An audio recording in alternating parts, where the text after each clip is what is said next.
Hi viewers, ഞാൻ ഇന്നുണ്ടാക്കാൻ പോകുന്നത് തട്ടയുടെ special പഴംപൊരിയാണ്.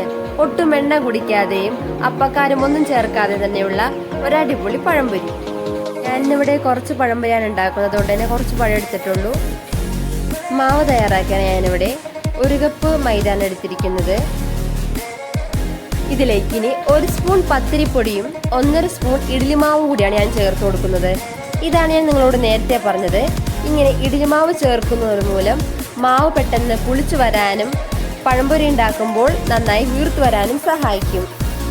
ഇനി ഇതിലേക്ക് കുറേശ്ശെ വെള്ളം കൂടി ഒഴിച്ചു കൊടുക്കാം. ഇനി ഇതിലേക്ക് ആവശ്യത്തിന് ഉപ്പ് കൂടി ചേർത്ത് കൊടുക്കാം. കളറിനായി കുറച്ച് മഞ്ഞൾപ്പൊടിയും കൂടി ചേർക്കാം. കുറച്ചുകൂടെ വെള്ളം ചേർത്ത് നന്നായി ഒന്ന് ബീറ്റ് ചെയ്തെടുക്കാം. 2 സ്പൂൺ പഞ്ചസാര കൂടി ചേർത്ത് കൊടുക്കാം.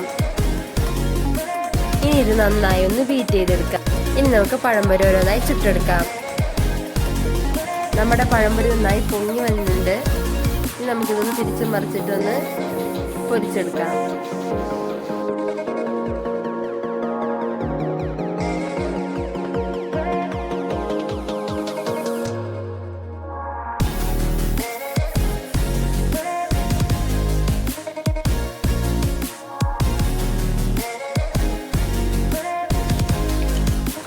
അങ്ങനെ നമ്മുടെ നല്ല മുരുമുര പഴംപൊരി ഇവിടെ റെഡി ആയിട്ടുണ്ട്. നമുക്കിത് കോരി വെക്കാം.